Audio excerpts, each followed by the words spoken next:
चलिए साहब, पढ़ाई शुरू करते हैं। हैंग डालिए। Self induction.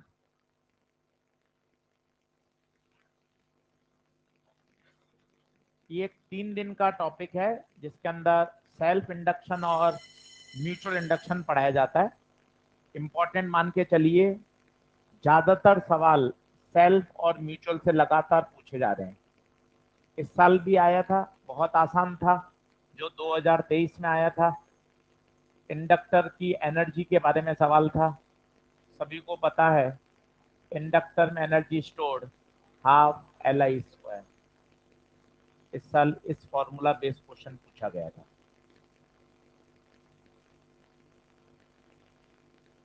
यकीन मानिए, चीजें बहुत आसान आती हैं पेपर में। पेपर टफ कहीं दूर दूर तक कोई नहीं बोल सकता पेपर टफ है। बस अच्छे से सारे कॉन्सेप्ट पढ़िए, बार बार उन पर प्रैक्टिस करनी है और रिवीजन करना है। और कोई भी रॉकेट साइंस नहीं है। घर बैठ के पेपर उठा लेना, 2023 का, 20 का, 19 का, इच्छा हो जिस साल का, क्वेश्चन के सॉल्यूशन देख लेना। 90% सवाल फॉर्मूला बेस आता है। फॉर्मूला बेस, इसका मतलब बस हमें सवाल पढ़कर चमकना चाहिए कि कौन सा फॉर्मूला लगेगा। ये सच्चाई की बात है। बाकी कोई माहौल बनाने वाली बात नहीं कि ये पढ़ोगे, इस कॉपी में से पढ़ोगे तो आएगा, यहाँ पढ़ोगे तो आएगा, मेरे नोट्स में से आएगा। कुछ भी नहीं है। आपके पास कोई भी फिजिक्स की कॉपी है, अगर उसमें सारी बातें लिखी हुई हैं तो भैया नीट का पेपर उसमें से सॉल्व हो जाएगा। इसलिए अभी बहुत समय है, अभी भी कमर कस लेंगे और बिल्कुल तरीके से चलते रहेंगे। धीरे धीरे धीरे धीरे अपने आप बहुत बढ़िया लेवल पे पहुंच जाएंगे। सिलेबस बहुत अच्छे स्तर पे चल रहा है। 2 बड़े टॉपिक चालू हो गए हैं, मैकेनिक्स और इलेक्ट्रोडायनेमिक्स। और उसमें भी आधा रास्ता तय कर चुके हैं हम। आधा रास्ता तय कर चुके हैं। दिखने में आपको वहां काइनेमेटिक्स एनालिसिस दिख रहा है, पर काइनेमेटिक्स एनालिसिस फ्रिक्शन में सर ने इतनी बातें समझाती हैं भाई, वो पूरे मैकेनिक्स का आधार बन चुका है। अब नहीं है दिक्कत। उसी तरह इलेक्ट्रोमैग्नेटिक, ये 2 ही बड़े चैप्टर हैं। इसके बाद तो EMI, AC, EMW, current, capacitor, बहुत छोटे चैप्टर है। इसलिए 2 बड़े सेक्शन चालू हो चुके हैं। तो अब धीरे धीरे रोज मेहनत करिए, रोज सब विषय पढ़िए। ये गलती मत करना, मेरी फिजिक्स कमजोर है, पूरे पूरे दिन फिजिक्स पढ़ रहे हो। नहीं, सभी विषय रोज पढ़ने हैं। 2-3 बातों का ध्यान रखें, बाकी बढ़िया है। चलिए वापस पढ़ाई शुरू कर रहे हैं। बोर्ड पर नाम से पता चल रहा है, सेल्फ मतलब खुद में ही इंडक्शन होगा, खुद में सेल्फ इंडक्शन। तो लिखिए, it is a property of, it is a property of coil oblique conductor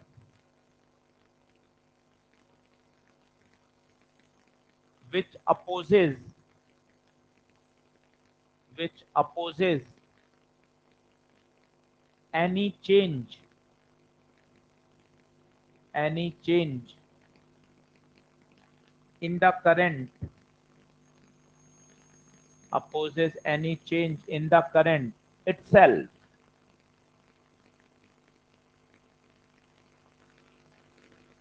underline कर लीजिए itself, ये बहुत जरूरी है। खुद की करंट है, खुद में ही चेंज हो रहा है और खुद ही इंड्यूस ईएमएफ को पैदा कर रहा है। इसलिए नाम है सेल्फ इंडक्शन। नाम ही कह रहा है सेल्फ, खुद में ही इंडक्शन हो रहा है। तो पहले कुछ फंडामेंटल समझ लीजिए, फिर चैप्टर बहुत आसान। सभी लोग बोर्ड पे देखिए, मैं किसी कॉइल की बात करता हूं, बहुत आराम से सुनिएगा। 3 लेक्चर हैं, सेल्फ म्यूचुअल पे सबसे ज्यादा प्रश्न है। सोलेनॉइड की बात करिए, करंट कैरिंग कॉइल की बात करिए, या टोरॉइड की बात करिए। बच्चे ध्यान से देखो, अगर आप सोलेनॉइड की बात करते हो तो इसकी मैग्नेटिक फील्ड आपको रटी हुई है, μ0N/L/I। इसकी सर्कुलर कॉइल के सेंटर पर μ0I/2R। Toroid μ0N/2πR/I। आई मैं बड़ा ही लिख देता हूं। सब जगह सेम रहेगा। मेरे हिसाब से तीनों याद हैं, सब काम में भी आएंगे आज। आप ध्यान से देखो, कॉइल हो, सोलेनॉइड हो, टोरॉइड हो, सबकी मैग्नेटिक फील्ड आई के डायरेक्टली प्रोपोर्शनल है। तसल्ली से चेक कर लो, सबकी फील्ड आई के डायरेक्टली प्रोपोर्शनल है। जैसे ही करंट फ्लो कराएंगे, क्या पैदा करेगी? Magnetic field. क्या पैदा होगी? Magnetic field. सोलेनॉइड की खुद की फील्ड के कारण खुद से क्या जुड़ेगा? फ्लक्स। कैसे जुड़ेगा? जरा फील करिए। ये सोलेनॉइड, ये ऊपर बाइंडिंग, ये भाई सब करंट फ्लो कराई। करंट फ्लो कराते ही बताइए क्या पैदा हुई? Magnetic field. मैं आपको कहूंगा किसी भी एरिया से निकलने वाला फ्लक्स बताइए, क्या बोलोगे? फाई बराबर बी ए। फाई बराबर बी ए। तो फाई किसके प्रोपोर्शनल? बी के। बी किसके प्रोपोर्शनल? तो in short phi is proportional to, proportional हटाइए, कांस्टेंट लाइए, और यही कांस्टेंट कहलाता है कोफिशिएंट ऑफ सेल्फ इंडक्टेंस। लिखना शुरू करिए, धीरे धीरे टॉपिक को आगे बढ़ाते हैं, बहुत आसान है। L is called coefficient of self induction. बहुत आराम से पढ़ाऊंगा, सेल्फ म्यूचुअल इंपॉर्टेंट है, सबसे मेन टॉपिक है। ये है सोलेनॉइड, पहले वाला पढ़ा हुआ है। दूसरा है कॉइल, इसे सोलेनॉइड बोल दीजिए। दूसरा है सर्कुलर कॉइल का सेंटर। तीसरा है टोरॉइड। ये सब काम में भी आएंगे प्यारे।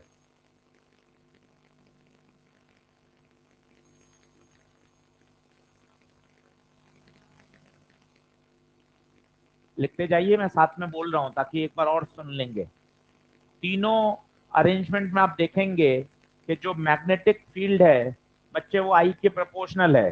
बिल्कुल ठीक बात है गुरुजी, आई के प्रोपोर्शनल है, फॉर्मूले में दिखाई दे रहा है। फ्लक्स बताओ? फ्लक्स होता है बी ए कॉस थीटा, बिल्कुल सही बात। फ्लक्स बी के प्रोपोर्शनल है, बी आई के प्रोपोर्शनल है।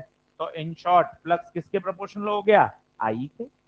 और खुद सोचिए, अगर मैं ज्यादा करंट फ्लो कराऊंगा तो ज्यादा मैग्नेटिक फील्ड पैदा होगी, ज्यादा मैग्नेटिक फील्ड होगी तो उससे जुड़ने वाला फ्लक्स भी ज्यादा होगा।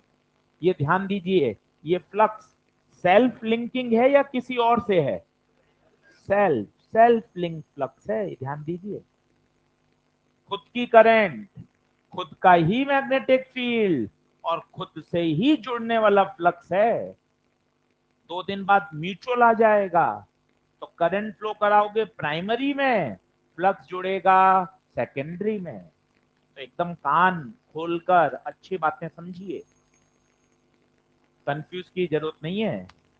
करंट भी खुद की, फील्ड भी खुद का, फ्लक्स भी खुद से ही जुड़ने वाला, इसलिए कहा जाएगा सेल्फ लिंक फ्लक्स।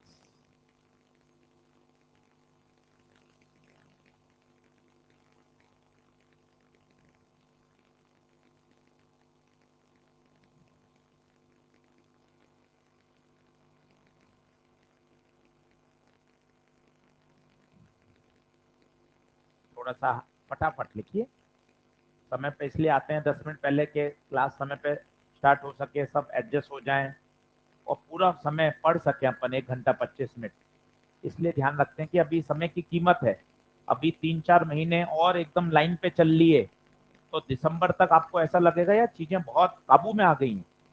अभी पढ़ने का समय है। फरवरी मार्च अप्रैल में तो भैया पूरी दुनिया पढ़ेगी, सब पढ़ेंगे। अभी जिसने समय पर पढ़कर अभी खींच लिया मीटर ज्यादा, वो आगे जीतेगा रेस में। इसलिए अभी 2.5-3 महीने और थोड़ा सा अपने आप को बांध कर एक बार खींच लो। फरवरी मार्च अप्रैल में तो क्या वो फ्लो ही बन जाएगा कि हाँ पढ़ना है, पेपर है, तो वो अपने आप ही आप दौड़ोगे। अभी 2.5-3 महीने और एकदम लाइन पे बने रहे ना, तो मतलब मजा आ जाएगा।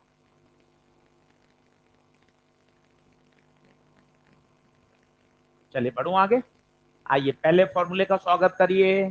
फाई बराबर, 5-6 बार बोल लीजिए, फाई बराबर, phi flux, phi flux, L coefficient of self induction, I current. Next कर रहा हूं जल्दी। फाई बराबर एल आई, फाई है खुद से ही जुड़ने वाला फ्लक्स, इसलिए वहां लिख दिया है सेल्फ लिंक फ्लक्स।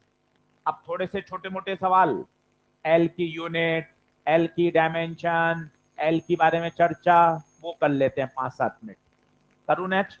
इसको बॉक्स में डाल दीजिए। पहला फॉर्मूला, 4-5 कॉन्सेप्ट सिखाऊंगा, फिर क्वेश्चन लाऊंगा एकदम से 10-12। फाई बराबर एल आई, चलिए साहब बोर्ड पे देखिए। फाई बराबर हो गया एल आई, तो एल का फॉर्मूला आ गया फाई बाय आई।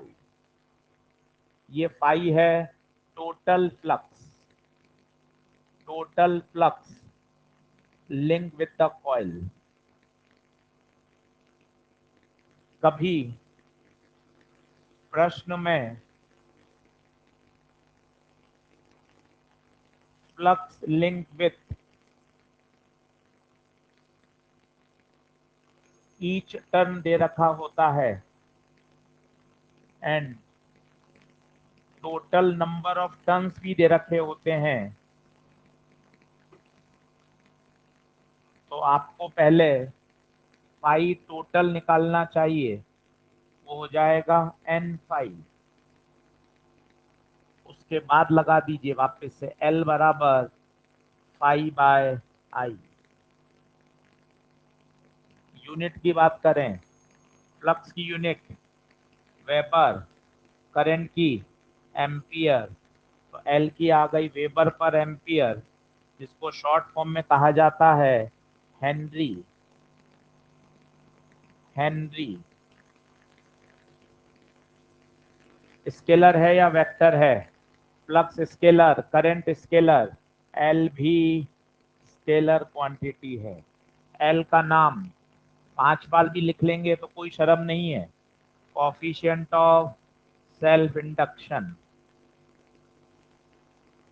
अपने ही नोट्स हैं, अपना ही सिलेक्शन है। तो एल बराबर फाई बाई आई।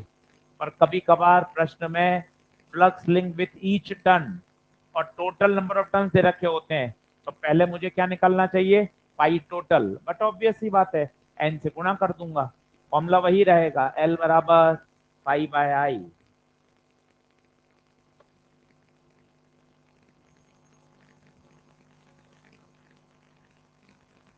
अब प्रश्न पैदा होता है, सर ये अपोज कैसे करता है? परिभाषा तो आपने लिखा ही है, it is a property of coil और conductor which opposes any change in the current. तो सर ये अपोज कैसे करेगा? आप खुद सोचिए कैसे अपोज करेगा, एक बार में बात समझ में आएगी। लास्ट स्लाइड पे ले जा रहा हूं, सुनना। आई चेंज होगा, आई में बदलाव, फ्लक्स में बदलाव, फ्लक्स में बदलाव होते ही फैराडे आ जाएंगे। पूरे चैप्टर की आत्मा एक ही तो शब्द है, 100 बार बोलना है, फ्लक्स में चेंज। देख लो आप, आई बदलेगा, आई बदलेगा तो फ्लक्स बदलेगा, फ्लक्स में बदलाव आते ही फैराडे। पूरे चैप्टर में एक ही तो झंडा गाड़ना है, whenever there is a change in flux there will be induced EMF। पूरे चैप्टर का आधार यही है। एक बार क्या सवाल, लैंग्वेज, प्रश्न की साइकोलॉजी ये समझ में आनी चाहिए, केवल रट्टाबाजी में मत चलो। एक बार थीम पकड़ में आनी चाहिए कि हाँ, अगर मैं किसी कॉइल में, सोलेनॉइड में करंट में बदलाव करूंगा, 2 एम्पियर से 3 एम्पियर कर दी, तो तुझे पूरी कहानी पता चले ना। 2 से 3 कर दी, फील्ड बदलेगा, फील्ड बदलेगा, फ्लक्स बदलेगा, फ्लक्स बदलेगा, Faraday law, induced EMF. Formula भी तुझे पता है, ई बराबर minus D phi by D T.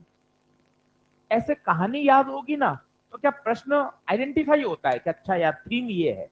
सिर्फ फॉर्मूले फॉर्मूले रट लोगे, मजा ही नहीं आएगा प्रश्न करने में। बोलिए बढ़े क्या आगे? देख लो, बराबर आ जाओ।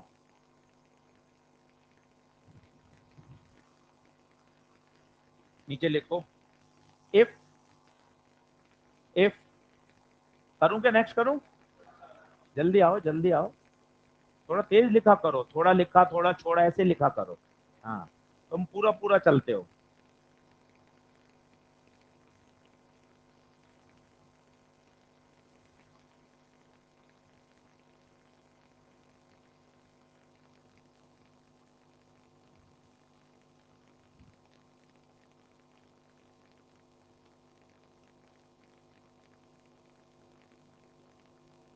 बढ़े, चलो लिखो, if there is change in current in the coil, तो बताइए, फैराडे लॉ याद कर लीजिए, E बराबर minus D phi by D t. Pi की जगह क्या लिख सकते हैं, एल आई, पाई की जगह एल आई, पाई की जगह एल आई लिख दीजिए। एल कांस्टेंट है बच्चे, बाहर आ जाएगा, minus L D I by, formula number 2, E self induced EMF,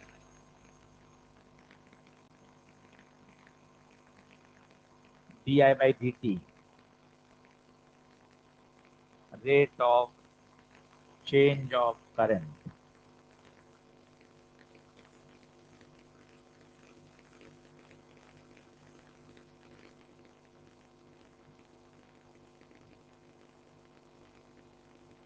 कहानी बोलिए कि मैं, मेरे पास कोई कॉइल है, इसमें करंट अगर हम चेंज करेंगे, करंट के चेंज होने से फ्लक्स में चेंज आएगा, फ्लक्स में चेंज आने का ये कॉइल अपोज करेगी।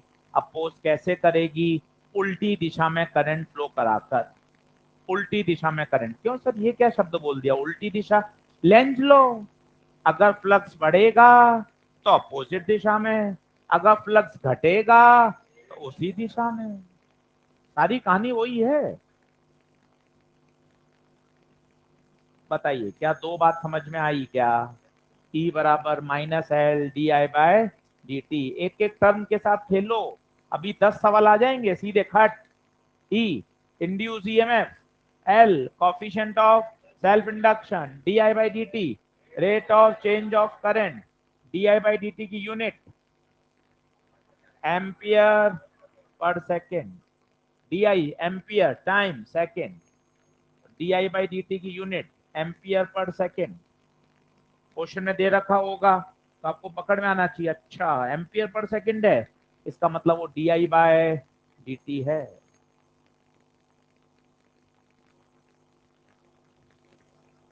बोलिए बनी क्या बात।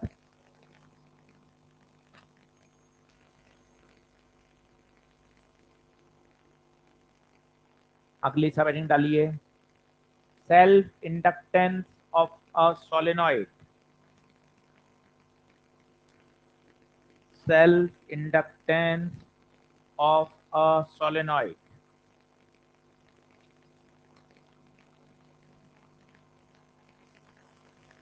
Heading self inductance of a solenoid. आराम से देखिएगा, डिराइव करके दिखा रहा हूं, फॉर्मूला ही याद करना है। एक तरफ मैं आपको करा रहा हूं सोलेनॉइड, ये खत्म होने के बाद सर्कुलर कॉइल का खुद करना है, तो अच्छे से देखना, थीम समझ में आएगी तो मजा आएगा पढ़ने में।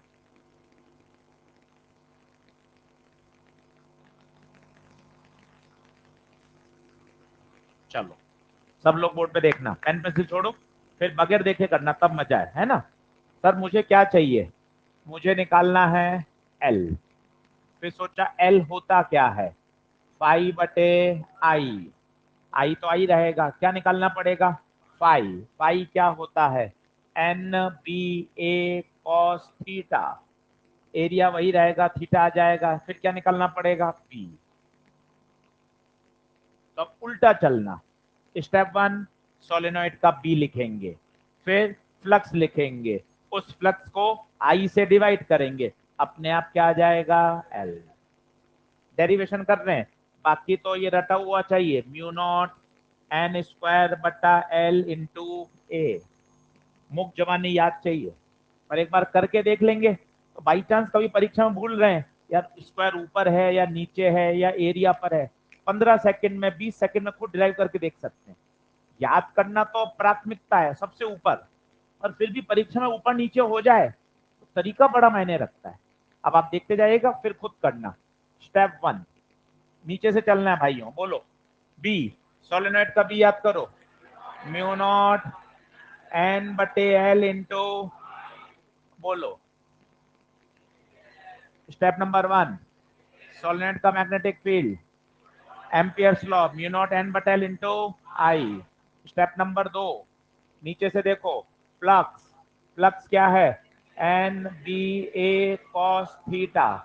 ये सोलेनॉइड, करंट फ्लो कराएंगे, करंट फ्लो कराते ये क्या पैदा हुई, मैग्नेटिक फील्ड। इसका एरिया वेक्टर भी बाहर, मैग्नेटिक फील्ड भी थीटा, बोलिए flux N B B B mu naught N बटे L into into into cos zero. तो flux mu naught N square बटे एल आई ए। बोलो क्वेश्चन नंबर, स्टेप नंबर 2, सबसे पहले बी, बी के बाद फाई, बच्चों क्या चाहिए, एल, एल निकाल लेते हैं, एल आ जाओ। स्टेप नंबर 3, एल बराबर पाई बाय आई, पाई रख दो, म्यू नॉट एन स्क्वायर बटे एल आई ए बटे आई से एल बराबर म्यू नॉट एन स्क्वायर बटे एल, याद होना चाहिए। है क्या ये, self inductance of a solenoid. इसका थोड़ा सा और रूप चेंज, लंबाई से गुणा भाग, म्यू नॉट एन स्क्वायर बटे एल स्क्वायर ए इंटू एल, सब कुछ वही था, एल से गुणा एल से भाग, वापस काट मत देना, किया इसको चेंज है ना। अब बताओ, एन स्क्वायर बटा एल स्क्वायर, छोटा एन, म्यू नॉट छोटा n square, area into length, area into length. तो कुछ सवालों में ये वाला फॉर्मेट भी काम आ सकता है। क्या निकाला, self inductance of a solenoid. ये किसी कॉइल की प्रॉपर्टी होती है कि वो कितना चेंज दिखा सकती है, वो किस पे डिपेंड करेगा, एल पर। अब खुद डिराइव करिए, फिर सर्कुलर कॉइल का करेंगे, खुद करिए, कहीं जूम की आवश्यकता नहीं है, देखना ही नहीं है तो जूम कायदा करना, इसलिए खुद ड्राइव करें। फिर करूंगा सर्कुलर कॉइल का। स्टेप पकड़े, स्टेप पकड़ेंगे, सब्जेक्ट ऐसा लगेगा अरे सर यार जबरदस्त तैयार करना है, ये मन में आएगी चीजें, पढ़ने में मन करेगा, एनसीईआरटी करें, क्वेश्चन लगाएं, सब बढ़िया होगा। और पॉजिटिव सोच रखें हमेशा, चैप्टर सरल कठिन अप एंड डाउन सब चलता है।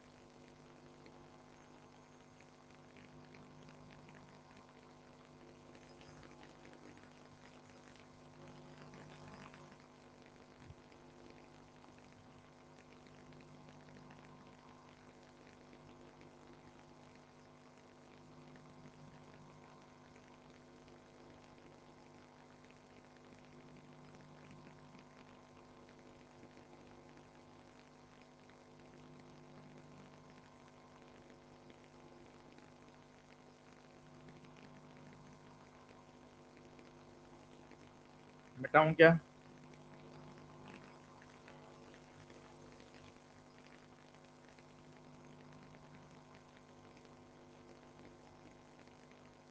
शॉर्ट नोट में जाएगा, ये फॉर्मूला काम का है, और लंबाई से ऊपर नीचे मल्टीप्लाई की ताकि एक नया फॉर्मेट आ जाए, ये भी प्रश्नों में काम आएगा।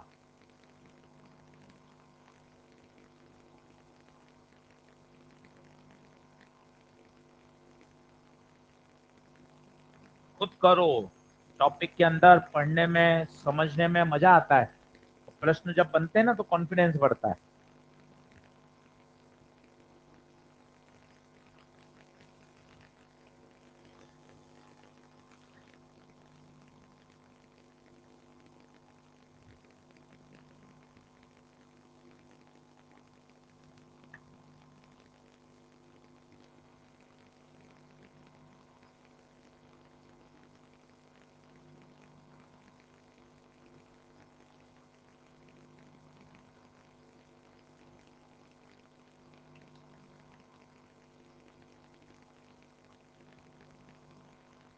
चलिए, जिसने ये कर लिया सर्कुलर कॉइल का सोचिए।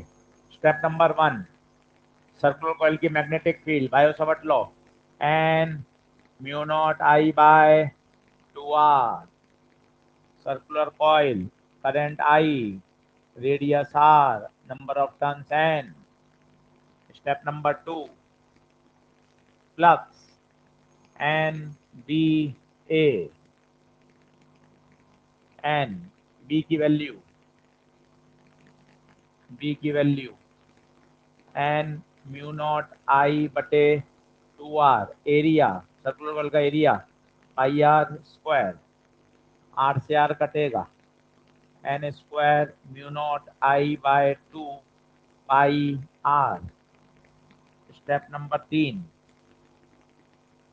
L पाई बटे I काट दीजिए, n square mu not pi r bye 2।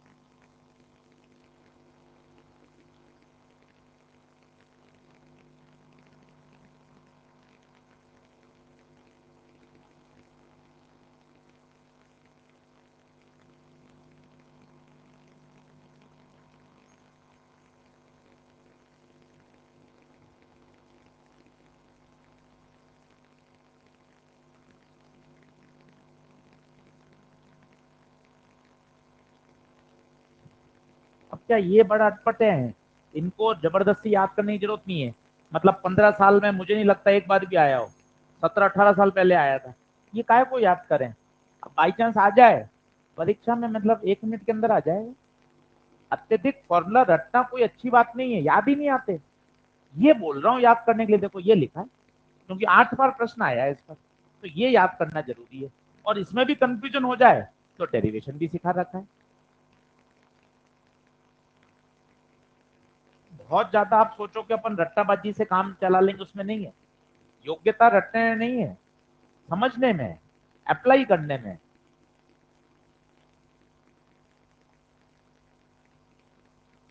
चलिए, अब एक बढ़िया सवाल बताता हूं जो दमदार है और काफी बच्चे परेशान होते हैं। आप ध्यान से देखो, अगर आप एल का फॉर्मूला देखो, इस फॉर्मूले को देखो, एल बराबर क्या है। ये धोखा देता है कि L depends on phi and, कायदा फॉर्मूले में दिख रहा है यार। एल किस पे डिपेंड करेगा, फाई और, फॉर्मूले में दिख रहा है एल किस पे डिपेंड कर रहा है, फाई और अभी मैं लिखवाऊंगा एल फाई और आई पे depend. L depends on only in parameters, parameters किसके, कॉइल के, डायमेंशन पैरामीटर, लंबाई, area, number of turns, radius, केवल ज्योमेट्रिकल पैरामीटर्स, लंबाई, चौड़ाई, नंबर ऑफ टर्न्स, इस पे डिपेंड करता है। फाई और आई पे डिपेंड, आपको ये कैसा कॉन्ट्राडिक्शन है। एक जगह तो आपने खुद ही बताया है एल बराबर पाई बाय आर। अब मैं आपको बताता हूँ, वैसे तो डेरिवेशन समझ में आएगा है, कुछ 2-3 रिजल्ट देख लोगे तो मन खुश हो जाएगा। एम बराबर एफ बटे ए, महसूस करो, मजा आ जाएगा। सिर्फ फॉर्मूला देखोगे तो आपको लगेगा एम डिपेंड करता है फोर्स और एक्सलेशन पर 1 मिनट ज्यादा समझोगे तो आ जाएगा, हाँ सर, बोतल का जो मास है वो तो वही रहेगा, अगर आप उस पर फोर्स बढ़ाओगे तो उसका एक्सलेशन भी, पर रेशियो तो हमेशा वही रहेगा। बोतल का मास अगर 500 ग्राम है तो वही 500 ग्राम ही रहेगा। तूने 5000 न्यूटन लगाया, 100 न्यूटन लगाया, 300 न्यूटन लगाया, उसी हिसाब से एक्सलेशन भी बढ़ेगा, बट एम तो वही रहेगा। सर एक और बताओ, एक और सीख लो, आर बराबर वी बटे आई।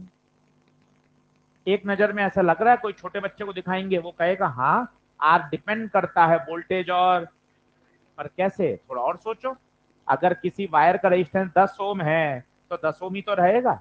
आप वोल्टेज ज्यादा लगाओगे, करंट भी ज्यादा, वोल्टेज 5 गुना, करंट भी 5 गुना, आर तो वही रहेगा। तो ये बात यहां बोलने में अब क्या शर्म आ रही है? दिखने में पाई और आई है, पर ये धोखा है। क्योंकि आप सोचिए, अगर आप करंट को 5 गुना बढ़ाओगे तो मैग्नेटिक फील्ड भी 5 गुना बढ़ेगी, फ्लक्स भी। तो एल तो फाई और आई पर डिपेंड ही नहीं कर।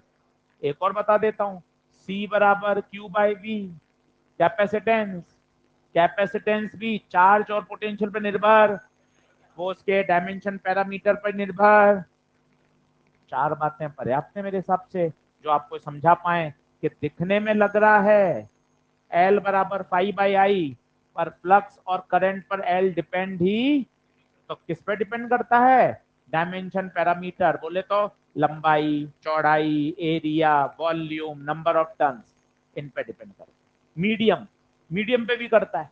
यहाँ म्यू नॉट है, इसके अंदर आप मटेरियल भर दो, आयरन की रॉड डाल दो, कोई मटेरियल भर दो, तो म्यू नॉट के साथ एक टर्म और आ जाएगी, mu naught into mu R. क्या बातें समझ में आ रही हैं? नोट लगा के लिख लो, छोटे सवाल बन गया ये।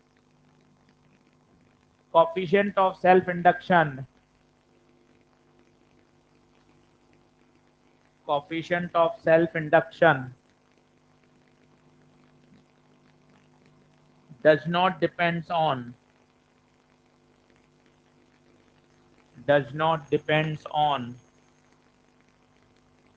flux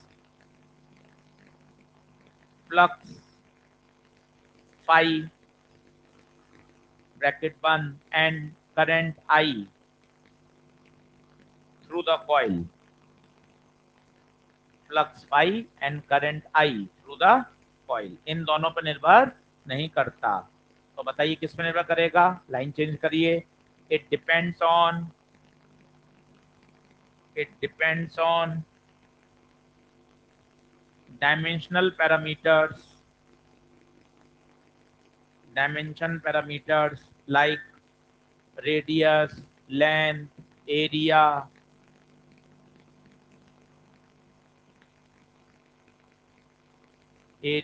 लंबाई, रेडियस, वॉल्यूम, सब दिख रहे हैं फॉर्मूले में, देख लो। एंड मटेरियल, मटेरियल भी लिखना। एरिया के बाद वॉल्यूम, रेडियस, लेंथ, जो भी लिख दो आगे पीछे। एंड मटेरियल, एंड मटेरियल समझ गए क्यों? वो म्यू नॉट आ रहा है, और अगर उसके अंदर आपने कोई मीडियम भर दिया, कोई मटेरियल भर दिया, तो mu naught into mu R हो जाए।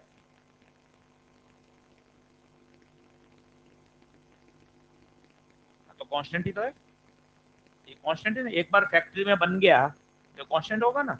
किसी कॉइल का फैक्ट्री ने कॉइल बना के आपको बेच दी, तो आप कॉइल की ना तो रेडियस बदल रहे हो, ना कॉइल के नंबर ऑफ टर्न्स बदल रहे हो। एक बार ये बन गया तो कांस्टेंट हो गया, एल कांस्टेंट है। अपने हाथ में कुछ बदलना थोड़ी ना है। कोई कॉइल, इस पंखे के अंदर जो वाइंडिंग है उसकी नंबर ऑफ टर्न्स भी फिक्स है, उसकी रेडियस भी फिक्स है, आप एल बदल ही नहीं सकते। एक बार कॉइल बन गई, एल फिक्स है, एल को कोई नहीं बदल पाएगा जब तक उसके आकार स्वरूप के साथ छेड़खानी ना की जाए। कांस्टेंट, ये बिल्कुल कांस्टेंट। क्लियर है? बात आगे बढ़ाएं भाई। चलो, अब इतनी तैयारी हो गई है कि 10 सवाल की तैयारी कर सकते हैं। तो पहले मैं नोट लगा के सारी बातें एक साथ इकट्ठी कर रहा हूँ, फिर 10 सवाल की प्रैक्टिस कराऊंगा।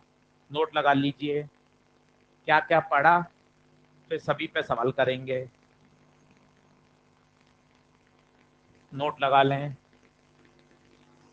चलो, पहला कॉन्सेप्ट बताना। पहला, कोएफिशिएंट ऑफ सेल्फ इंडक्शन का फॉर्मूला एल बराबर पाई टोटल बटे आई। लिखते चलो। यूनिट बता दो, वेबर पर एम्पियर, बोले तो हेनरी। एल का फॉर्मूला। दूसरा, इंड्यूस ईएमएफ ई बराबर minus L D I by D t, E बराबर minus L D I by D t. तीसरा, सोलेनॉइड का self inductance mu naught N square बटे एल इंटू ए, या फिर mu naught N square volume, या फिर mu naught N square area into लंबाई, सारे ही काम आएंगे, प्रश्न पर निर्भर करेगा। बड़े एन और छोटे एन में अंतर है, बड़ा एन है नंबर ऑफ टर्न्स, जबकि छोटा एन होता है number of turns per unit length, जिसे कहा जाता है कभी कभार टर्न डेंसिटी।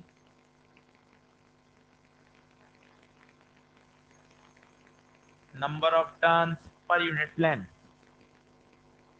ये एल याद होना चाहिए। फिर इसी में इफ कोई मटेरियल आपने इसके अंदर फिल कर दिया तो यही एल का फॉर्मूला चेंज हो जाएगा, mu naught into mu R हो जाएगा, mu naught into mu R हो जाएगा।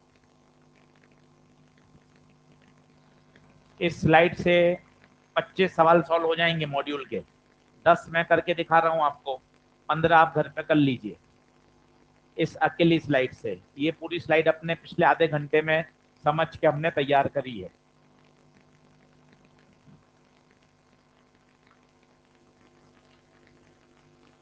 सर्कुलर कॉइल का नहीं लिखा, सर्कुलर कॉइल का इसलिए नहीं लिखा क्योंकि उसको रटने की आवश्यकता नहीं है, तरीका सिखा दिया, उसको अलग से रटने के लिए फॉर्मूला नहीं बनाए। कम याद करें, जितना बेसिक है उतना याद होना चाहिए।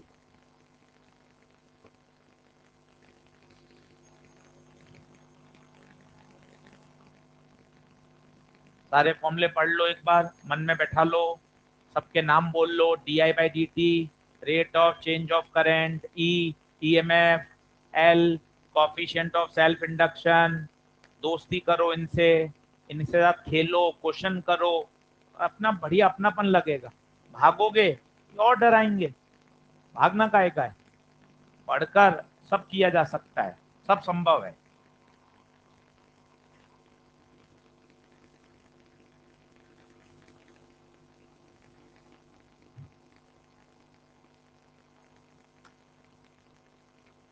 करें, चलो अब फटाफट क्वेश्चन लिखना, फटाफट फटाफट तेज। ये लिख लिया, म्यू आर समझ में आ गया। ये जब उसके अंदर क्या भर देंगे, मटेरियल।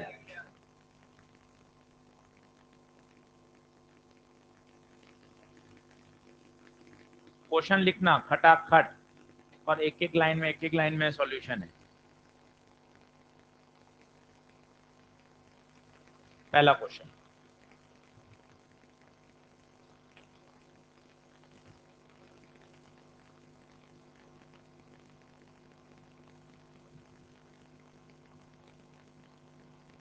अब कहीं बोलने की आवश्यकता नहीं है, इसको एज अ टेस्ट लो। क्या क्वेश्चन है, पहले क्वेश्चन लिखो, ऊपर फॉर्मूले दिए हुए हैं, सही फॉर्मूला छांटो, खुद करो, कहीं बातचीत की आवश्यकता ही नहीं है, एज अ टेस्ट लीजिए इसको।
हर फॉर्मूले पे सवाल मिलेगा, सब पे आए हुए क्वेश्चन, फिर एनसीईआरटी के भी करेंगे।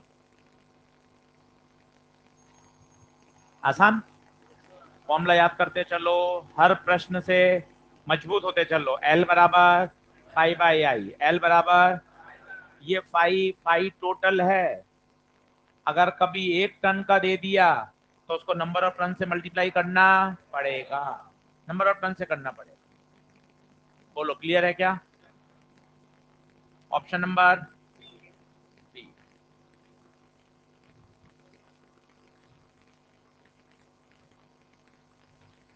क्वेश्चन नंबर 2, पूरा पूरा क्वेश्चन लिखें। ये ऐसे सॉल्व एग्जांपल तैयार होंगे जो आपको बाद में खटाखट रिवीजन करने में काम आएंगे।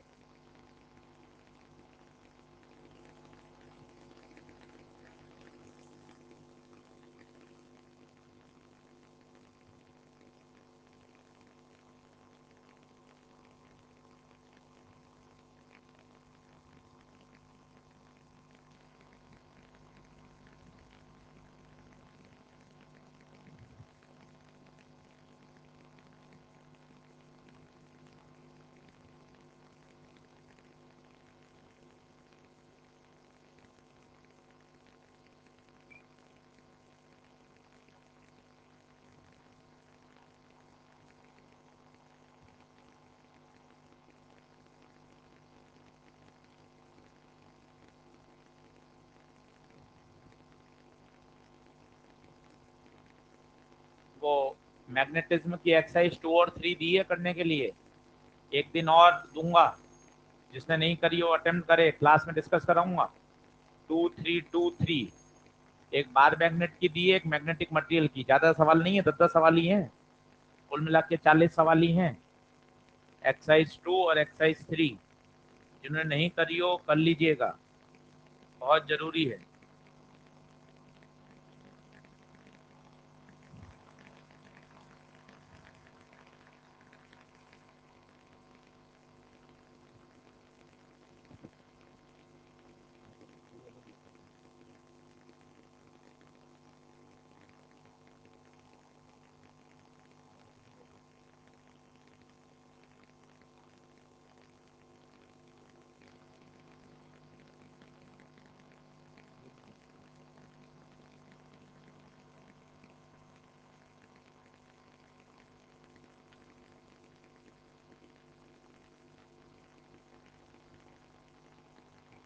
हाँ जी, कितना आंसर? वो बात समझे? फ्लक्स थ्रू ईच टर्न सब दिया हुआ है, फ्लक्स विथ ईच टर्न। तो ये फाई नहीं है, पहले टोटल फ्लक्स निकालना पड़ेगा। Phi total, N into five, N 500, और ईच टन का 4 × 10⁻⁻3, ये फाई आएगा। अब एल आएगा फाई टोटल बटे आई, फाई टोटल 500 4 × 10⁻³ बटे आई, आई कितना है? 2, 2 दूना 4, 500 दूना 1000, और ये पावर 3 कट गई, एक आएगा भाई, 1 हेनरी, 1 हेनरी।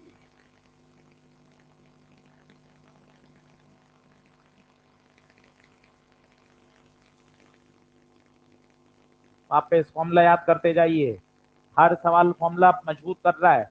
एल बराबर पाई बाय आई, एल बराबर pi by I.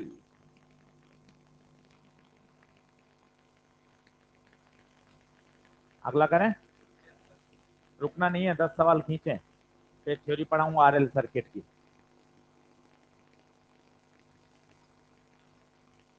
Last range भैया दिख रहा है क्या? बड़ा करना है क्या? और सही है बिल्कुल।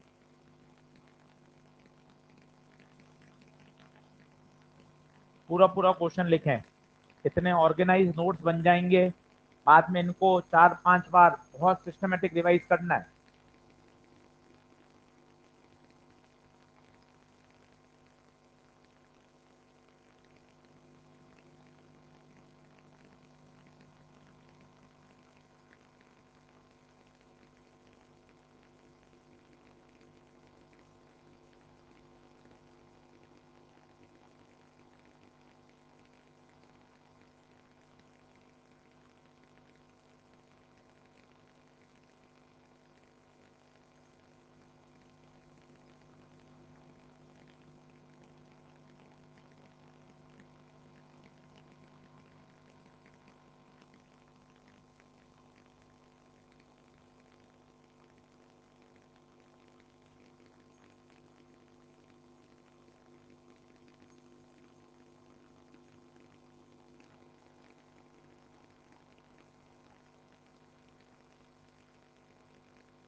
आंसर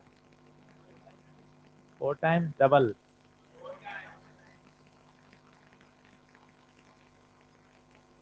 अब देखें कैसे अटेम्प्ट करना है। अभी ऐसे 4 आएंगे, 4 और हैं ऐसे, इसलिए एक बार भैया समझ लेना।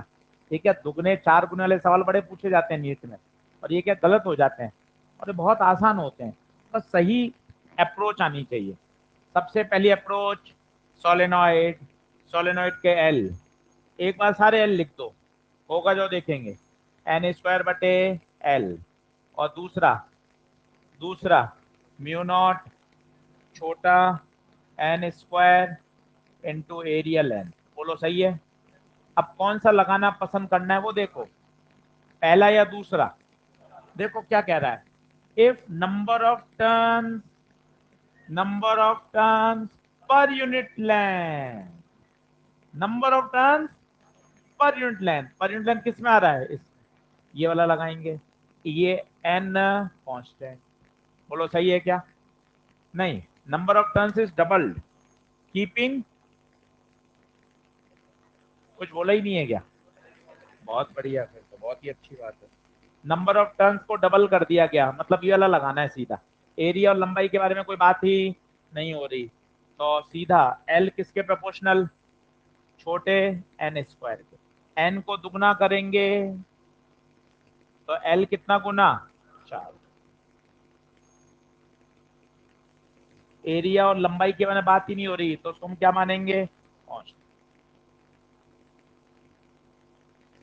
और सही फॉर्मूला छाटिए। दूसरा फॉर्मूला क्यों छाटा बच्चों, समझ में आया?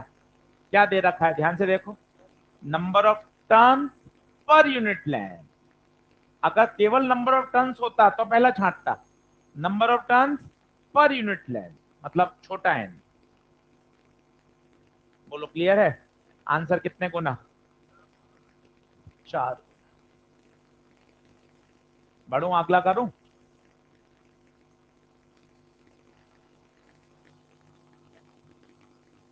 एक बार पढ़ देता हूं। A solenoid bound over a rectangular frame, if all the linear dimension, लंबाई चौड़ाई of frame are increased by a factor of 3 and the number of turns per unit length remain the same, number of turns per unit length remain the same, then calculate the self inductance increase by a factor of।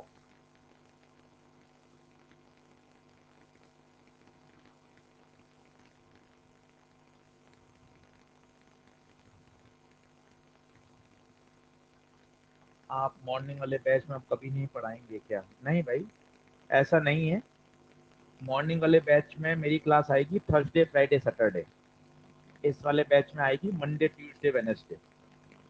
Thermo भी शुरू हो गई है इसलिए। ठीक है, अच्छा अभी अपने शाम की तो रोज ही आएगी मेरी तो। हाँ, इवनिंग वाले बैच में तो रोज आएगी।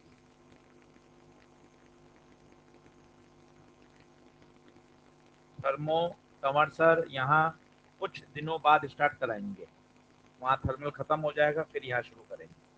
अभी ऑलरेडी वो 3 बैच में चल रहे हैं।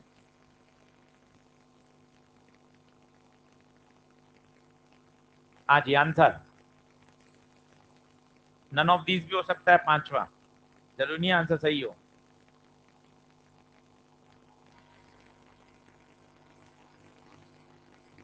नन ऑफ दीज भी हो सकता है, फर्स्ट, थर्ड, फोर्थ। बहुत बढ़िया, मतलब सवाल तो बढ़िया है। अगर इतने सारे आंसर आ रहे हैं तो मतलब सवाल तो ठीक है।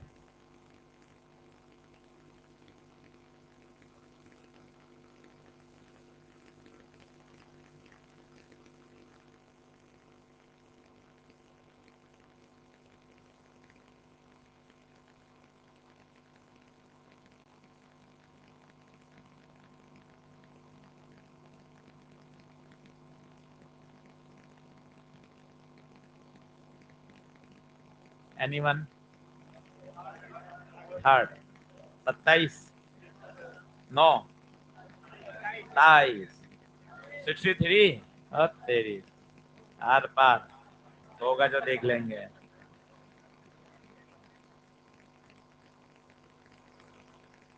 कितना? 27। चलो अब सुनना भाई, सवाल क्या कह रहा है? सोलेनोइड को कैसे फ्रेम में बांधा गया है? रेक्टेंगुलर। जनरली हम तो देखते हैं वो कैसा होता है, सिलेंड्रिकल। इसमें कैसा बांधा है? रेक्टेंगुलर। ठीक है, बढ़िया बात है। ठीक है।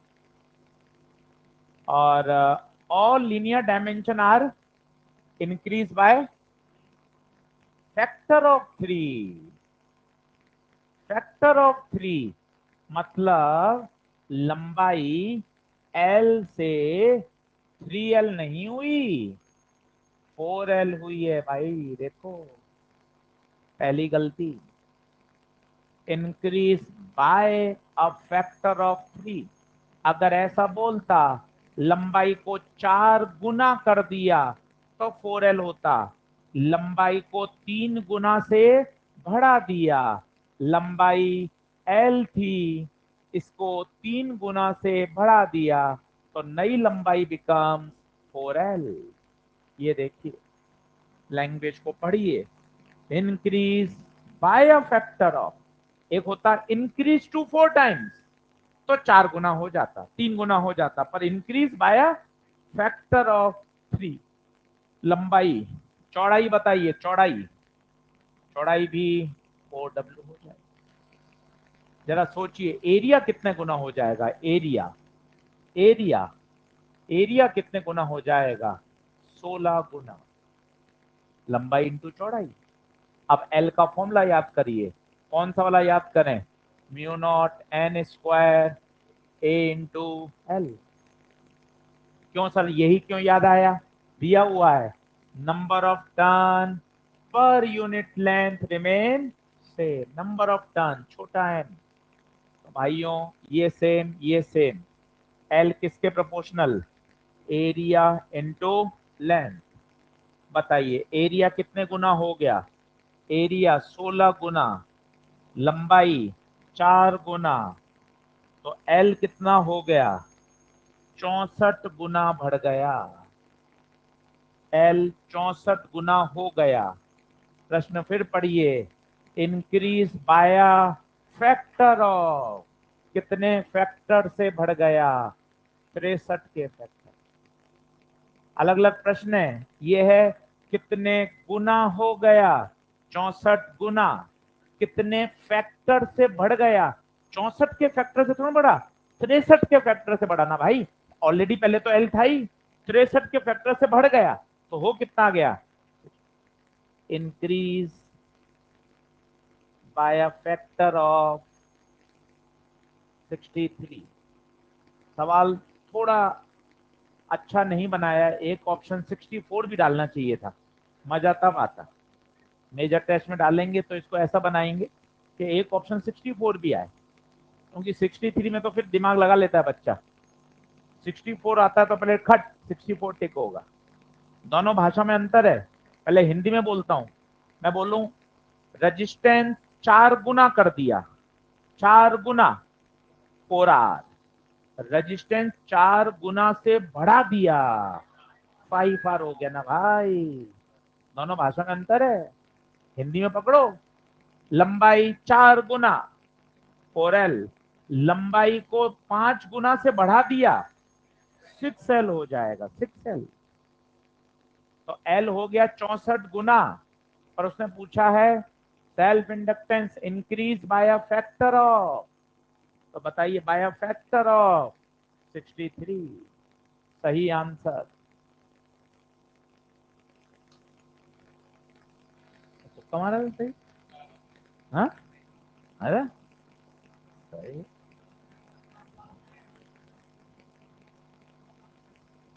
चलो अगला, अब सब तुक्का खेलेंगे।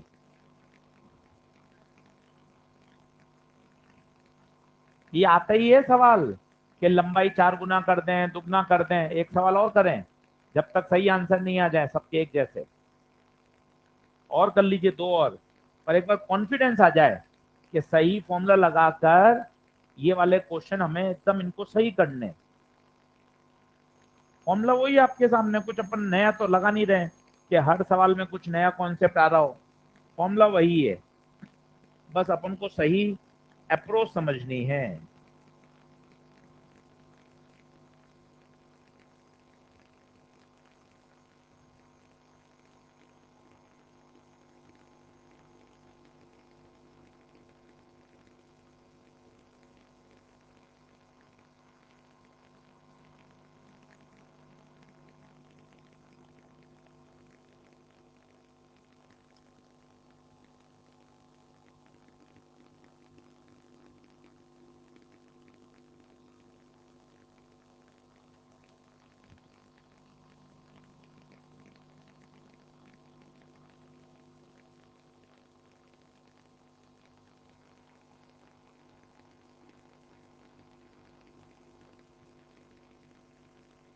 हाँ जी, कितना आंसर? आराम से सोच लो। नन ऑफ दीज भी है, किसी का आंसर है। चार ऑप्शन नहीं आएंगे, जरूरी नहीं है चारों में से ही करना हो।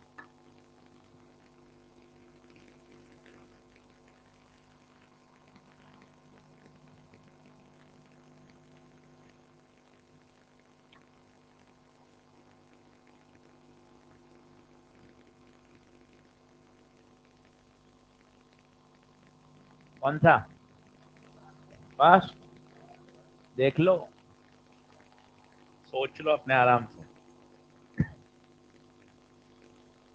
नन ऑफ दीज भी दे सकते हैं।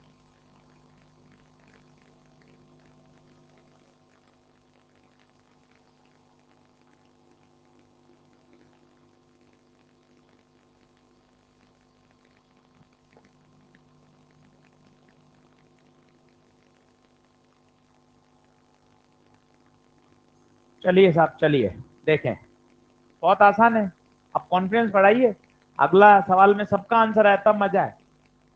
Length of the solenoid is doubled, keeping turn density. तो भाई ऐसा फॉर्मूला याद कर, टर्न डेंसिटी वाला। कौन सा? छोटा है।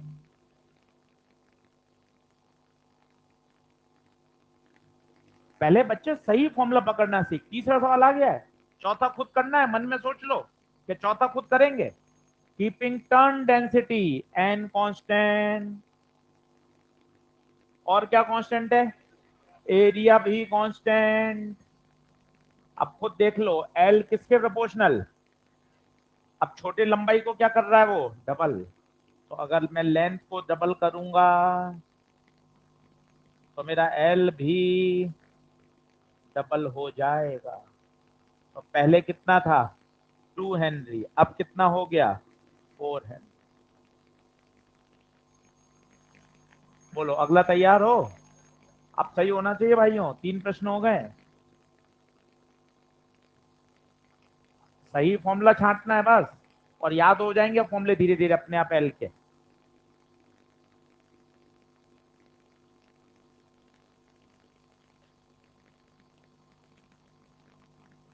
अगला,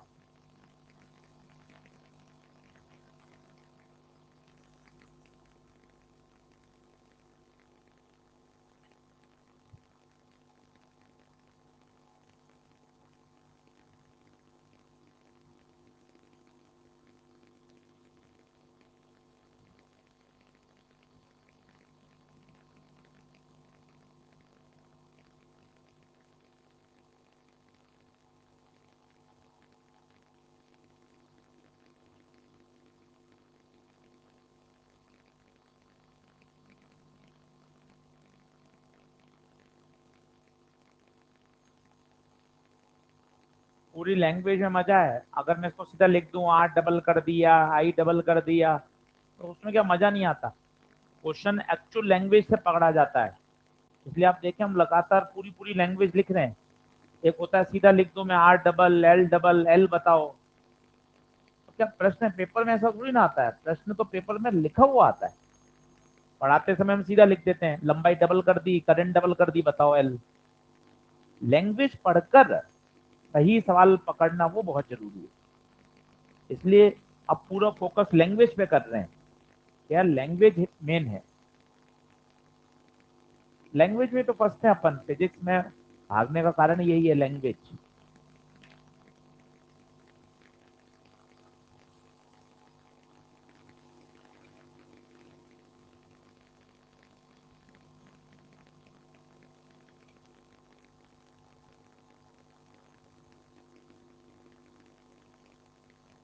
हाँ जी, आंसर फर्स्ट सेकंड। देखो, the total number of turns, turns, turns per unit length नहीं, टर्न्स, केवल बड़ा एन, तो बड़ा एन, तो बड़े एन वाला फॉर्मूला लगाओ। सवाल पढ़ो ना। टर्न्स कांस्टेंट है, number of turns, turns per unit length नहीं, turns N constant, cross sectional area constant, medium space है ही, सीधा आंसर एल, लंबाई के इनवर्स। उसने लंबाई को बड़े एल से डिनोट किया है, इसको एल सोलेनोइड कर दो ताकि परेशानी ना हो। तो बताइए, इनवर्स प्रोपोर्शनल टू एल। भैया कठिन सवाल नहीं आता है, एकदम सही अप्रोच पकड़ में आनी चाहिए। अप्रोच पकड़ने का तो कोई ना कठिन है ना कोई सरल है, बस सही बात पकड़ में आए। वहां कह रहा था टर्न डेंसिटी, तो ये लगाया। यहां कह रहा है नंबर ऑफ टर्न्स कांस्टेंट, तो ये लगाया। मेरे हिसाब से ये वाली बात समझ में आ जानी चाहिए। 4 सवाल आ गए हैं, बाकी मॉड्यूल में ईएलपी में मिलेंगे। 4 से ज्यादा करा नहीं सकते, समय टॉपिक को भी आगे बढ़ाना है। आइडिया समझ में आ जाना चाहिए। बढ़े क्या आगे? चलो, थोड़ा वैरायटी चेंज करते हैं, अगले पे आइए।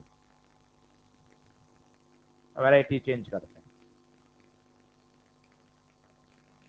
ये भी बहुत पॉपुलर प्रोफाइल है, इसको स्टार लगा लीजिए। 2 से 3 बार ये नीट में आया हुआ है। इंपॉर्टेंट का मतलब कठिन नहीं होता, इंपॉर्टेंट मतलब होता है रिपीटेड, जो बार बार पूछा जाता है। हम स्टार उन सवालों पे लगाते हैं जो हमें समझ में नहीं आते, जो मास्टर के समझाने पर भी नहीं बनते, वो स्टार लगा देते हो। स्टार की परिभाषा ये है ही नहीं। स्टार की परिभाषा ये होती है जिसके आने की संभावना सबसे ज्यादा है, वो है स्टार।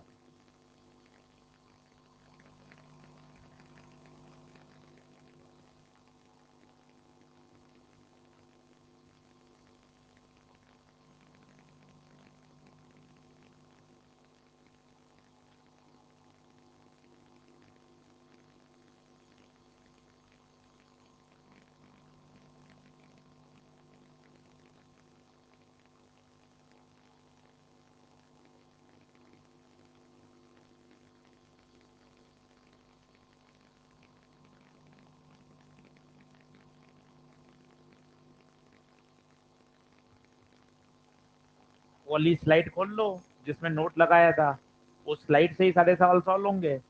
अब पहला फॉर्मूला खूब कर लिया, कौन से सवाल होगा? दूसरे पर होगा। सवाल पढ़ते ही चमकना चाहिए।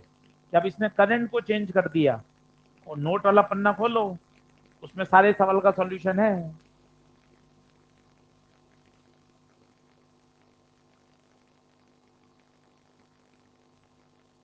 सवाल पढ़कर ही सही सवाल, फॉर्मूला, कॉन्सेप्ट, ई बराबर याद करिए minus L D I by D T.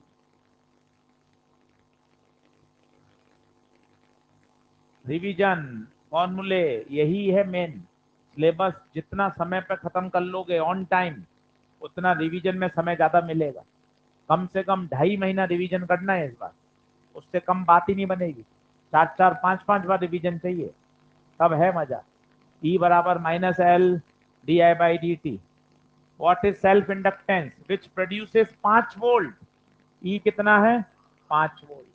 कहीं साइन है ही नहीं, कहीं कुछ नहीं है, तो आप क्या कर सकते हैं? साइन हटा दीजिए। रखना चाहते हैं कोई दिक्कत नहीं है।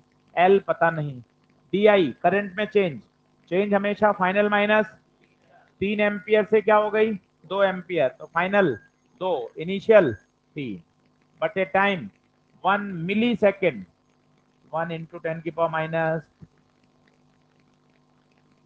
और फील आनी चाहिए। सर हाँ, बात तो सही है, करंट के बदलने से मैग्नेटिक फील्ड बदलेगा, फील्ड के बदलने से फ्लक्स बदलेगा, फ्लक्स के बदलने से फैराडे लॉ प्रकट होंगे। ये कहानी पकड़ोगे तब चैप्टर पढ़ने में समझ में आएगा। नहीं तो ठीक है, सवाल बढ़ते जा रहे हैं, कॉपी बढ़ती जा रही है।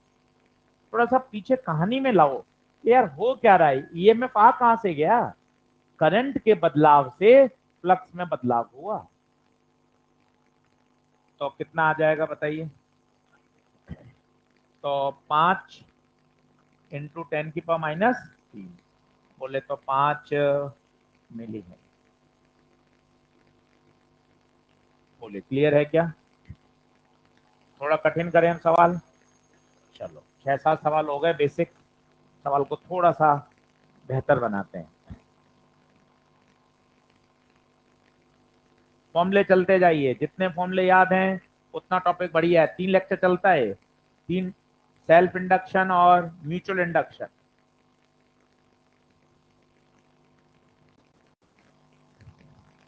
अगला 8वां सवाल।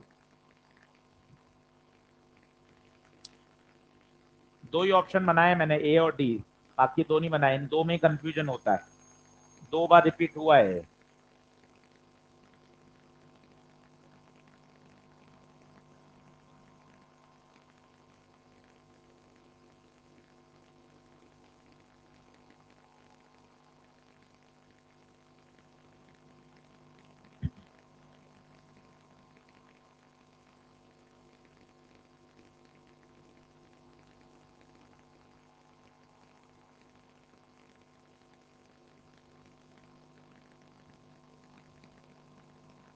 आगे जीरो है, ये ग्राफ, फिर ये, इसके बाद जीरो।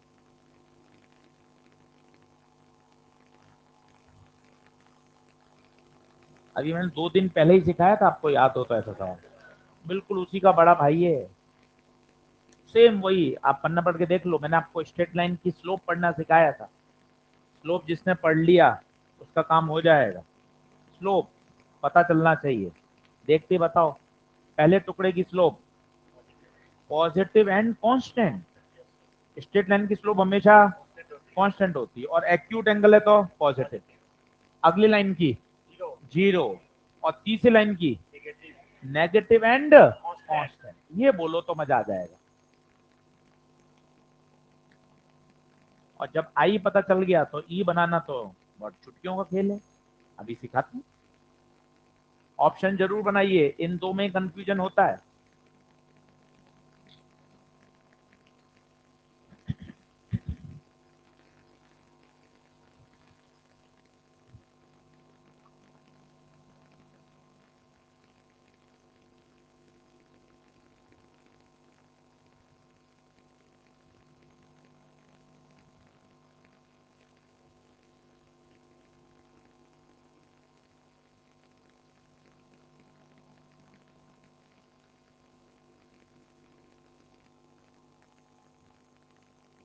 बोलूं? चलो, सबसे पहले कैसे सवाल को शुरू करते हैं वो सुनिएगा। सबसे पहले ये देखें, ग्राफ किसके बीच में है? Current versus time. पूछा क्या है? EMF versus time. सवाल है किसका? कॉइल का, इंड्यूस ईएमएफ का। इंड्यूस ईएमएफ आपको जम कराएगा फेराडे लॉ में। फेराडे लॉ आते ही E बराबर -L/dI/dt। ये परीक्षा में ऐसे सोचा जाता है।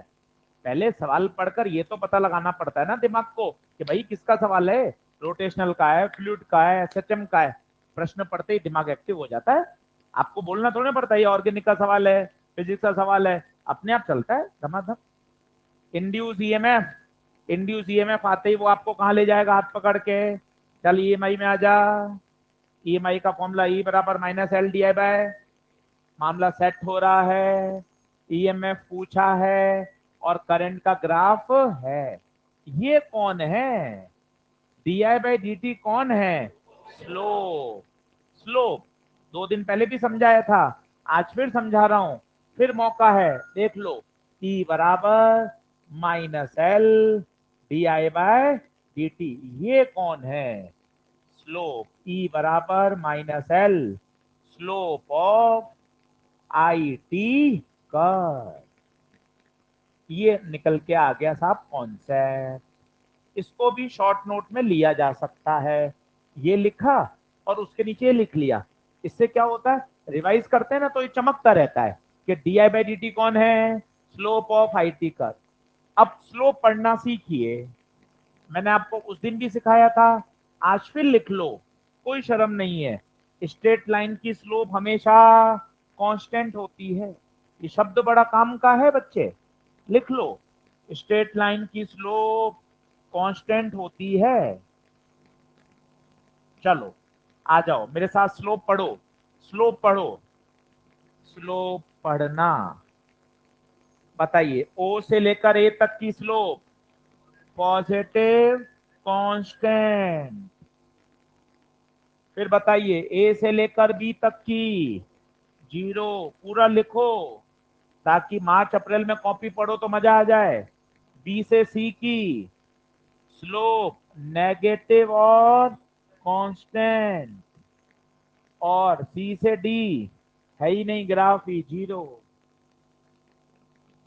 ये देखिए, अभी फिजिक्स नहीं लगाई है, फिजिक्स लगाएंगे तो बोल कर लगाएंगे कि आप फिजिक्स लगा रहे हैं।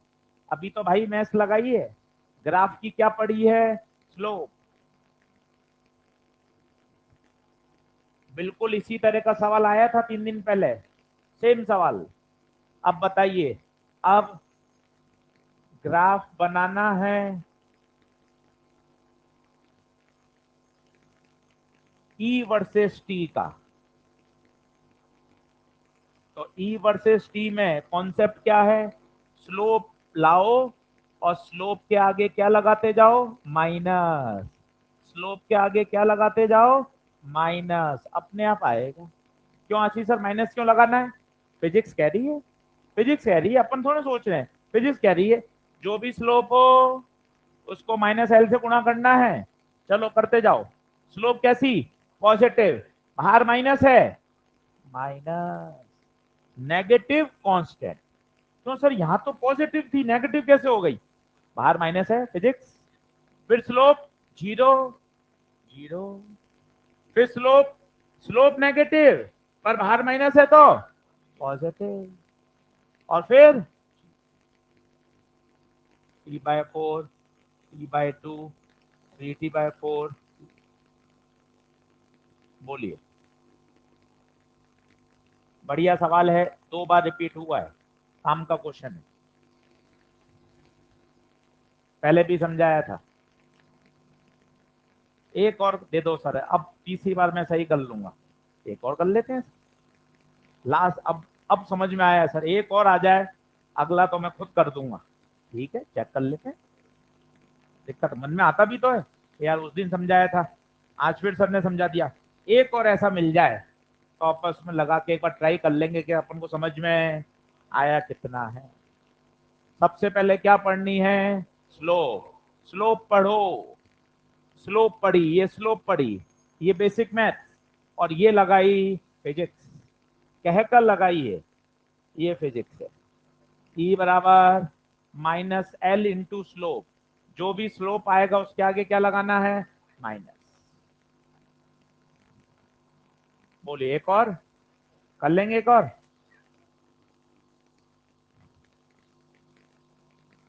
अगला लगाइए दिमाग। आई टी कर्व दे रखा है, ईएमएफ टी बनाना है।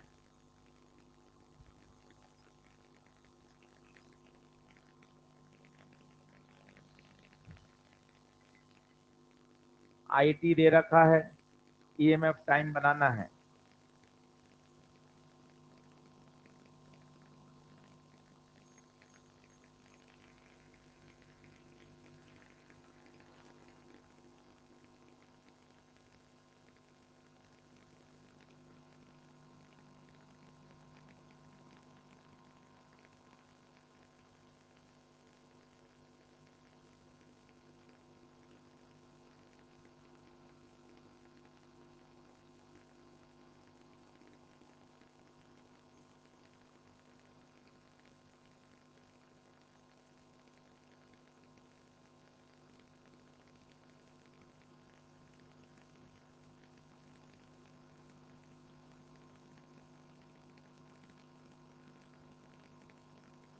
कौन सा ऑप्शन,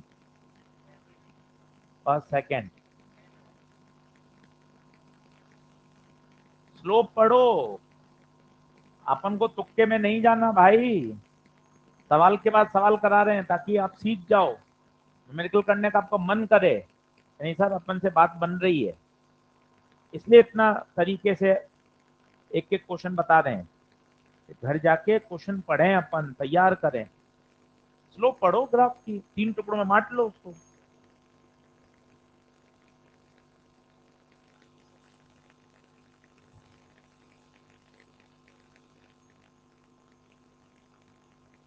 अब सर क्या मन में एक डाउट सा आ रहा है। क्या डाउट आ रहा है भाई बता। सर मैंने देखो तोड़ तो दिया इसको, ओ से ए में, बहुत बढ़िया। तो सर यहाँ नहीं समझ में, 2 में तोड़ूं, 1 में तोड़ूं, यहाँ फिर अलग करूं। एक लाइन नहीं बोल रहे ना, स्ट्रेट लाइन की स्लोप कांस्टेंट होती है भाई, तो इसको 2 टुकड़ों में काहे तोड़ना, ये पूरा एक ही लाइन है ना। मन में थोड़ा सा विचार आया, मैंने आपको कॉन्सेप्ट सिखा दिया, चल बेटा आगे बढ़, मत रुक। रुकना काहे गए, 2024 तक नहीं रुकना भाई। कि सर मैंने यहाँ सोचा कि इसको 2 टुकड़ों में बांटूं, मन में आता है सर विचार, आप बताओगे तभी तो सीखूंगा। क्यों बांटना है 2 टुकड़ों में, वो तो पूरी एक स्ट्रेट लाइन ही तो है। जब वो पूरी स्ट्रेट लाइन है तो आपने बार बार बोला है कि स्ट्रेट लाइन की स्लोप तो कांस्टेंट होती है, तो इसको 2 टुकड़ों में बांटने की जरूरत थी नहीं। ये तीसरा टुकड़ा, हर सवाल मजबूत बनाता है और सिखाता है कि अच्छा यार ये बात और बढ़िया हो गई कि अगर ऐसी लाइन हो सीधी तो उसको अलग से 2 टुकड़ों में बांधने की जरूरत नहीं है। अब बताइए, ओ ए, ओ ए की स्लोप चिल्लाइए, ओ ए की स्लोप पॉजिटिव और कांस्टेंट, ए बी की, ए बी की स्लोप नेगेटिव और कांस्टेंट, बीसी की, सर बीसी में थोड़ा हाथ अटक रहा है, मत अटकाओ हाथ, क्या करो, इसको हल्का सा आगे बढ़ा दो, हल्का सा आगे बढ़ा दो, अपने आप पता चल जाएगा एंगल एक्यूट है तो स्लोप इसकी पॉजिटिव। कितना बढ़िया सवाल है।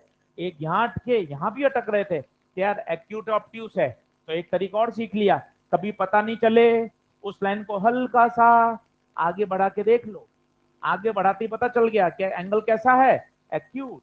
अब बताइए बीसी की स्लोप पॉजिटिव और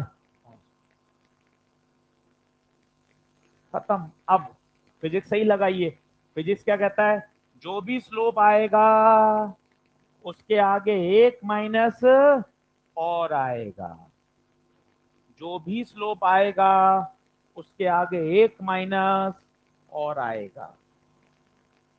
बताइए, तो पहले पॉजिटिव था तो अब नेगेटिव, ये पॉजिटिव है, गलत, ये तो गड़बड़ी, ये 2 बार ही आ रहा है, बाय डिफॉल्ट एक ही बचा। फिर भी चेक कर लो, पॉजिटिव था पर आएगा नेगेटिव, सही है, था नेगेटिव पर आगे पॉजिटिव हो जाएगा, फिर था पॉजिटिव अब नेगेटिव।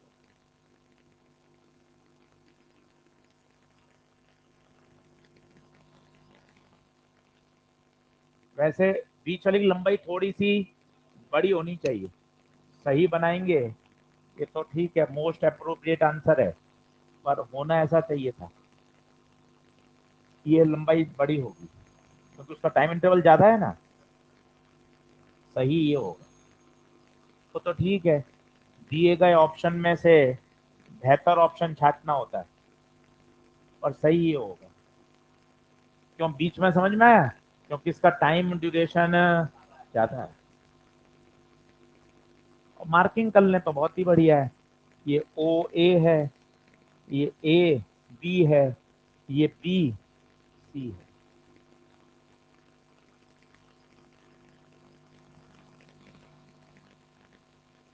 बोलिए, बने क्या बात। मेरे हिसाब से अब ग्राफ वाली बात आ जानी चाहिए, 2 सवाल से मजबूत हो गया होगा कि अपने तो स्लोप पढ़ना है और स्लोप के आगे क्या लगा देना है, माइनस। सब सवाल सिखा देता है। अब देखो 9 सवाल कर लिए, जैसे जैसे क्वेश्चन बढ़ते जाएंगे ना अंडरस्टैंडिंग बढ़ेगी, एकदम क्वेश्चन पे चलो, कॉन्सेप्ट सीखो, उस पर जुड़े हुए सवाल करो, हर वैरायटी का सवाल आना चाहिए। अब चेंज करते हैं प्रोफाइल। अगला लिखिए।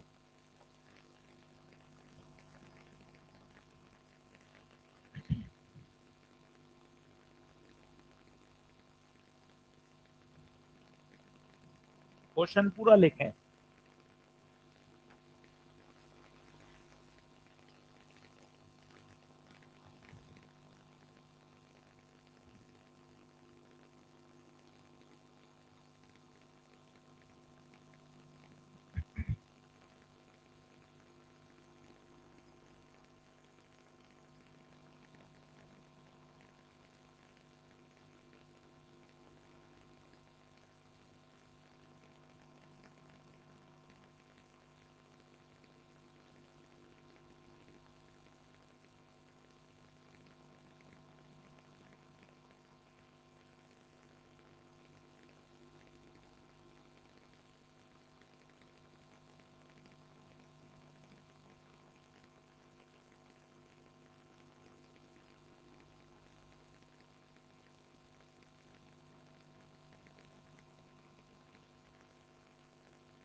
मिटाऊं क्या?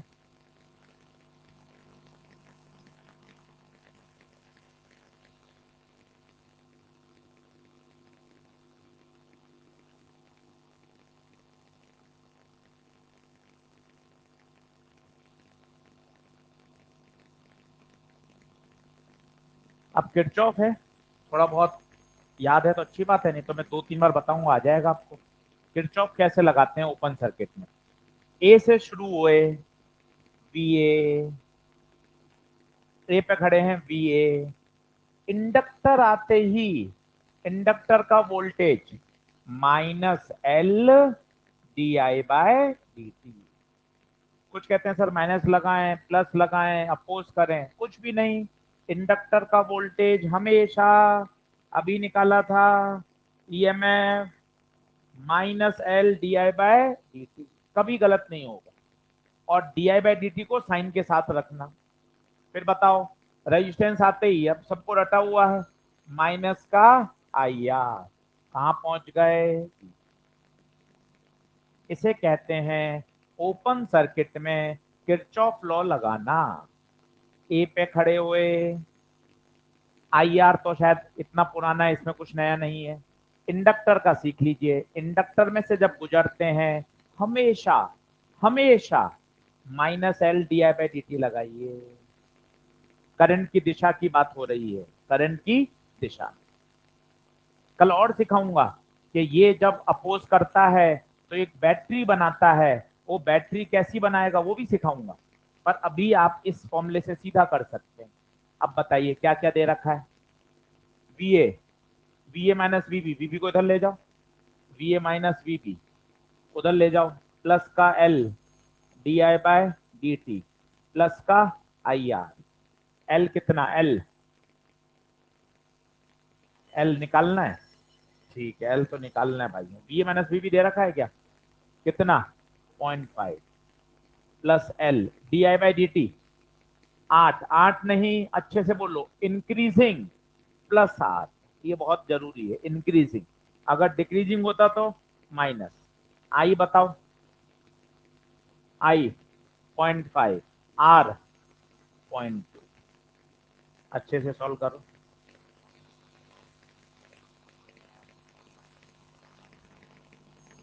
तो ये हो गया 0.5, ये हो गया 8L, ये हो गया 0.10, है ना? 0.1 हो गया मतलब, तो ये 0.4, 8L, L बराबर 0.4/8, पॉइंट हटेगा तो नीचे 10, 4, 1/20, 1/20 मतलब 0.05।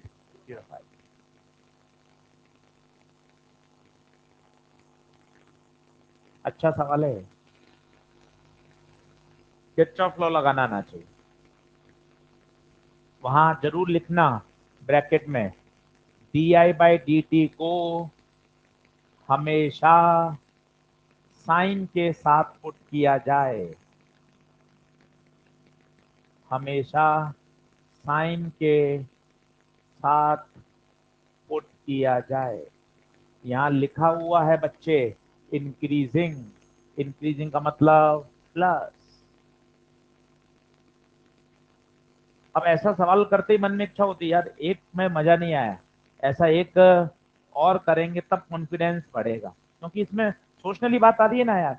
Minus L D by D T कैसे लिखा, माइनस आई आर कैसे आया, एक और करके देखते हैं और बढ़िया हो जाएगा।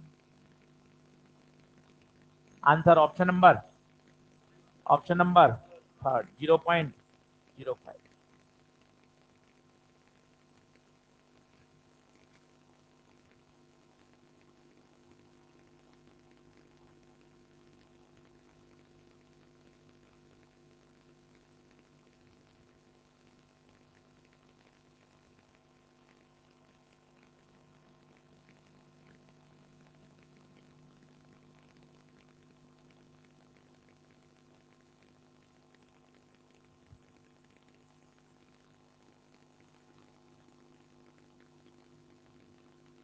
होमवर्क है, घर से करना है, लिख लीजिए।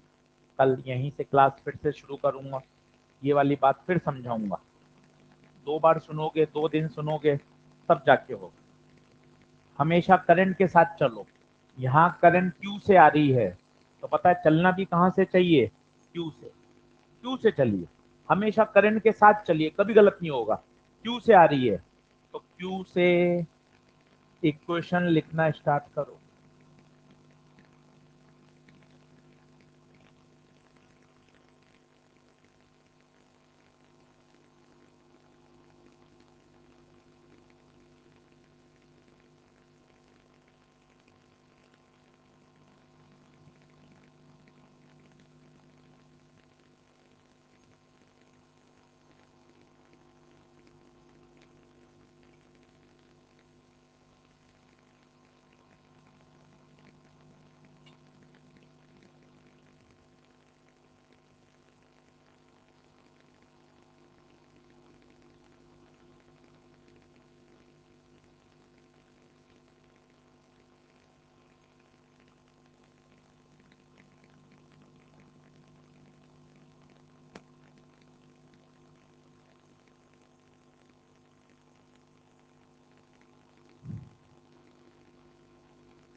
कितना आंसर?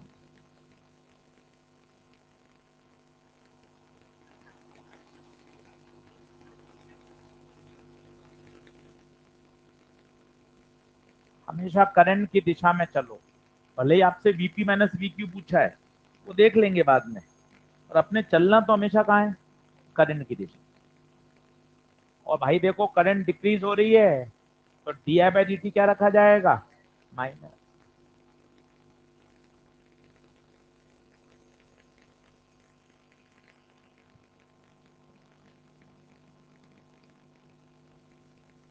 22, 23, plus minus plus 23।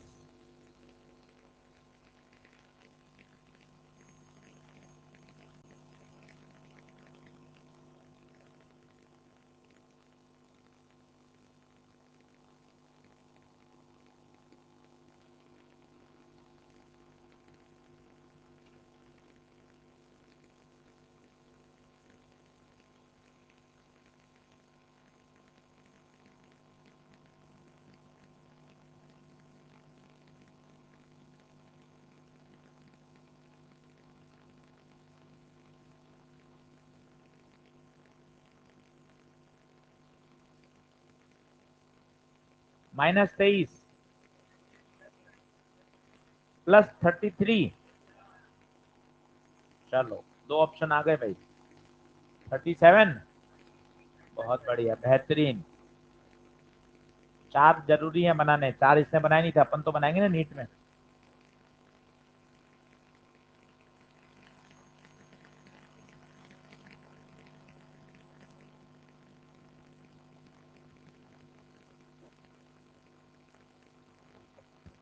अब इस सवाल से क्या बात समझ आ रही है कि कल मास्टर को ऐसे 2 सवाल और कराने पड़ेंगे, तब जाके बात घुसेगी। जब मामला गड़बड़ हो रहा है इसका मतलब है कि 2 सवाल की और जरूरत है।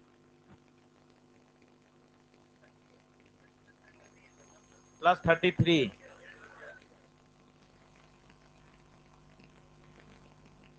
33, 33 प्लस का। चलिए साहब, होमवर्क है, सोच के आइएगा इसका सही आंसर क्या है। कल से क्लास यहीं से आगे बढ़ेगी।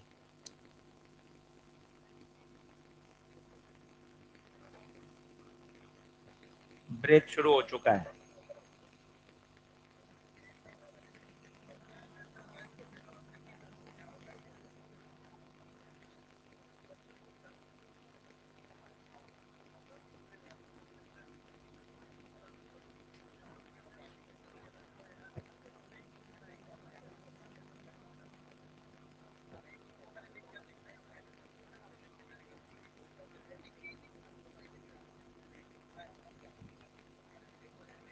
मेरा क्या रहा है, इसका क्या रहा है? 23 माइनस का, सही है। आंसर तो सारे सही हैं, और क्या।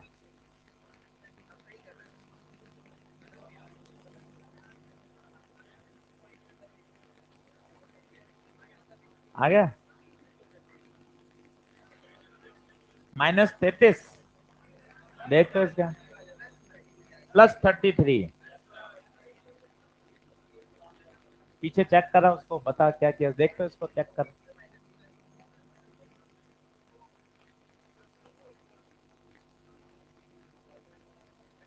और +33, सच में है?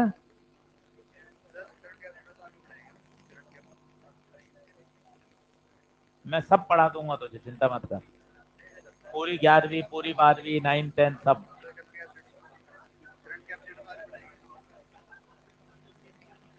तू मना करेगा तो नहीं पढ़ाऊंगा।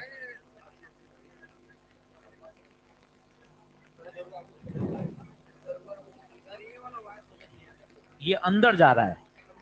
हाँ, अंदर क्रॉस, तो करंट अंदर गई। क्रॉस बोले तो क्लॉकवाइज, क्लॉक घुमाएगा, क्लॉक घुमाएगा, क्लॉक में ओ पे आएगा तो कहाँ जाएगी? टेंजेंट ऊपर। ऊपर कौन? के कैप प्लस में। आई बात समझ? तो बीच में छुट्टी पे था क्या? ऐसा लग रहा है मुझे। छुट्टी पे था ना? हाँ। तुझे लगता होगा कि मास्टर इतने बच्चे पढ़ा रहे, इनको क्या ध्यान रहता होगा। बीच में गायब था ना तो।